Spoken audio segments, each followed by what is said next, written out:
Hey, what's up, you guys?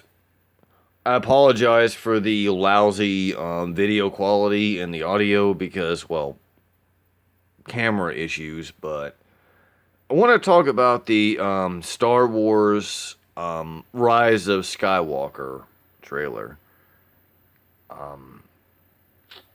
Desperate does not even begin to describe what I witnessed a few days ago when I saw that. Oh, my goodness. Do I really have to go into why? Resurrecting Palpatine. Really? The Emperor? I mean, granted, they could go another way. Like, oh, he wasn't really. It's not really him back. It's like a Force ghost or something like that. I mean, that could be a thing that they do. But the bigger thing for me here is like the course correction.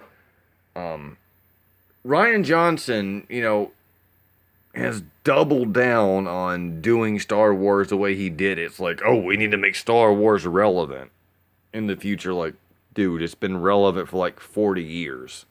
Like, why do you need to be the one to reinvent the wheel? Like, clearly what was working just fine. Just do more of it and maybe, like, maybe pull some new stuff out here and there. But, dude, he totally went balls deep and, like, screw the fans. Like, kill everything in the past. Doesn't matter. Turns out he was wrong. And by the way, that Ryan Johnson trilogy, probably not going to happen. Because got good reports that Star Wars after episode 9 is going on hiatus, and their next project is probably going to be like a Knights of the Old Republic movie.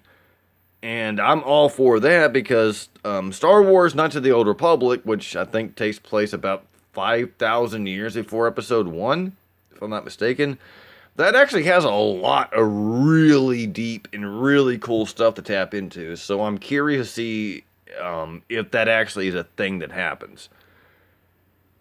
But yeah. J.J. Abrams, dude, I feel sorry for the guy. Like, he had an outline for like a trilogy. Ryan Johnson tossed it aside, say, I'm going to do my own thing because I'm an auteur filmmaker and like, I want as many people to like my movie and also hate my movie at the same time. Why would you hire somebody who ever said something like that? That just sounds like cinematic suicide for like a major film company like Disney. But congratulations, you most kind of succeeded because, well, a lot of people do hate what you did, but not a whole lot of people actually like it. And by the way, oh, you could say, oh, like it was like Russian spam bots, and like critics love the movie, but fans are just out of touch. I'm like, the fans, not the critics, are what put money in your pocket. And the fans overwhelmingly hate this movie. And by the way, I think that whole Russian spam bot thing was disproven about as quickly as it was brought up. So yeah, Ryan Johnson was not the savior of Star Wars. He did a lot of damage. And you know what? For what it's worth, I did give the movie a chance. I was not impressed with The Force Awakens. I thought it wasn't like a bad movie, but it was kind of underwhelming with what I thought they had to work with. And I said, okay, you know what? I'm going to see The Last Jedi. Give it a chance. And then me and my roommate at the time, we left the theater. And my roommate asked me, well, what do you think about that? And I said, that's going to be a very divisive movie. That was minutes after seeing it. Like, I didn't have a great opinion. I didn't even know what my opinion was at the time after seeing the movie, but turns out I wasn't far off.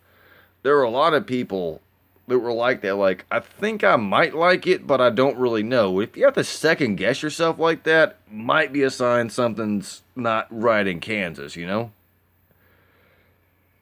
But yeah, Star Wars Rise of Skywalker.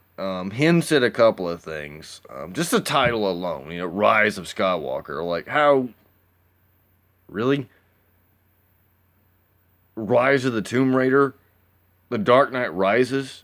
And Rise of Skywalker? Be a little bit more creative than that, maybe. But even still, it's like. So we're. I'm losing my flow here because it's messing with my brain so much. So we're due for either one or two resurrections, or neither. Wouldn't surprise me.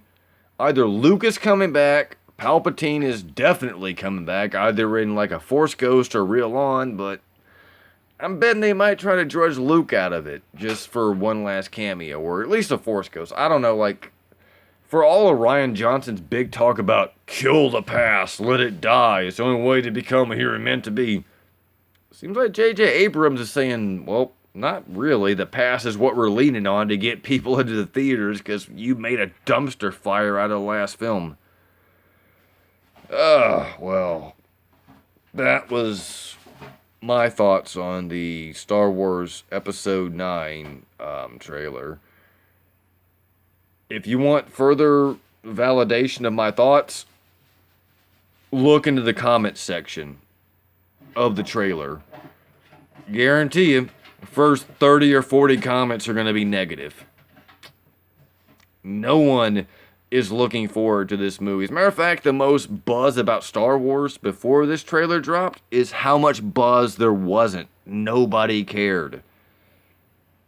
That's kind of sad. And I would really like to see Star Wars go on ice for a while, then come back with like a Knights of the Old Republic movie, because that would be brilliant, because there's so much lore there. It would be awesome. Anyway, I know it's weird hearing from me after all this time, but I'm not dead. I didn't retire. I'm just don't have proper equipment to do the type of stuff I used to. Anyway, as always, it's been nice talking to you all, and feel free to, I know my eyes are probably looking one way. It's because of the way the thing's set up here. Like, I think I'm looking at the camera, but I'm pretty sure I'm not. I try to. Maybe, am I looking more clearly at the camera right now? I don't know. But anyway, it's good to be back. Anyway, I'll try to have more content up whenever I can. I know that's a hollow promise. I mean, I vanished for years on end, but I always come back eventually. So like a lot of the YouTubers who vanish and return. But either way, that's my thoughts. So feel free to leave a comment. Until then, this is Mark Thomas, aka JudgeSpektre, signing out. See you guys.